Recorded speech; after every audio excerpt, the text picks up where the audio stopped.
A lot of non-engineering graduates have actually reached out to us. This is a population which is typically doing your BCom or BMS.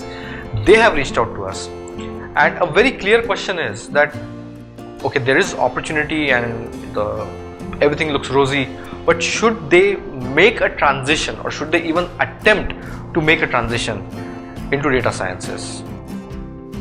Hi, my name is Mayuresh and I'm co-founder at GreyAtom, and I look after the admissions and counseling. And I've had a chance to speak a lot of aspirants from various walks of life, and this is one question that has come again and again. So if you're from a non-engineering background, if you're from a non-core background, how do we really make this transition?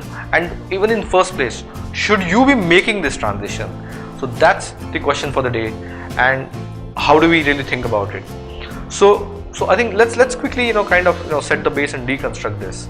Like there is market opportunity, and you might have the aptitude and there's demand and everything. So it's like that perfect intersection of these are the things that you enjoy, this is what you're good at, and there's also good pay at it. But should you really be making that kind of a transition? We always stress on a couple of points, when we advise a lot of people to whether opt for or not to opt for. Learnability. Do you really believe that you have the learnability to be able to make this transition? So are you able to open up a page on Wikipedia which has some mathematics written into it, learn it and apply it? If you have the learnability, then you can make the transition.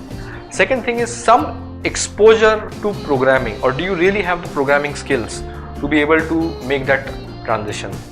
Number 3 is comfort with mathematics and statistics, or at least you are not averse to it. You don't want to be not doing it.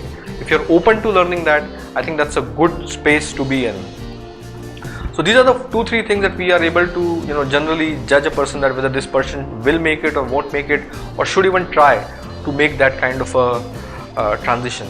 So let's look at it from 2 different perspectives. A, you are from an engineering background, but you are from streams which are non-com science or non-IT, typically mechanical, civil, electrical, those kind of branches. Should you be attempting to make this kind of a transition? So the thing is that if you are from any of these engineering disciplines, you have had some exposure to programming. You have definitely done some sort of a C++ programming at some point in time, and maybe you're rusty, you've not done it for last 10 years, but you have done it at some point in time. Programming is a far broader construct than just C++. You have done some sort of object-oriented programming, and generally if you've done engineering, you have exposure to applied mathematics, you are able to deconstruct big problems, and that's a fairly good grounding to make that kind of a transition. So I would say that you as a population are definitely in a fairly advantageous position to make that kind of a transition. If you are from a non-engineering background, if you are from BCom, if you are from BMS, can you make this transition? You would be surprised, and I am surprised by the number of people who are from BCom and BMS background who have so much exposure to programming, because they do a lot of that socially and on just general basis, even though it is not part of their formal curriculum. So if you have the aptitude, if you believe you have the aptitude, if you have done some sort of programming, even a very basic kind of a programming, you will be, or you can be able to make this kind of a transition. So to answer, should you be making a transition into data sciences as a pure career counseling, career perspective kind of a thing? So the easiest way to kind of answer this is to crawl before you walk and to walk before you run. You actually try out and learn and discover what really machine learning is, what data science is. There are plenty of these video playlists that are available on YouTube. You can just quickly go through them and understand what is it that data science is truly all about. What kind of problems are getting solved in data sciences in India and in different parts of the globe? Does that really excite you? Does that fascinate you?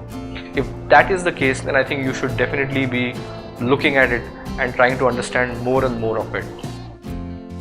And the second thing is, you may just want to try out a little bit of it. You might want to try to learn something of it on your own and to taste some early success or even early failures, and that's perfectly fine. If you go through that journey, you will really understand if you're really enjoying this process. So don't look at it purely from a perspective that this is what I enjoy doing, or there is a market opportunity, or there's a demand, or there's a great pay. and the future is rosy. Not really. I think look at yourself, what you really want to do. Does it really excite you? Do you really have the passion for it? Can you do it sustainably for a number of years? If you have answers to some of these questions, or at least an inkling of an answer to some of these questions, we'll be more than happy to talk to you to help you understand how you can make this transition from a non-engineering or from an engineering background, from a non-com science kind of a background into data sciences. We have seen people make this transition successfully. I think at the end of the day, all it really takes is a lot of passion. It's a perseverance game. If you're able to stay at it, if you're able to stay in the game long enough, you will be able to make that transition. You will be able to make that jump. But do you really want to make that jump? It is something which requires a lot of introspection, a lot of baby steps before you can truly make that kind of a jump. I hope you have answered your question, and all the best.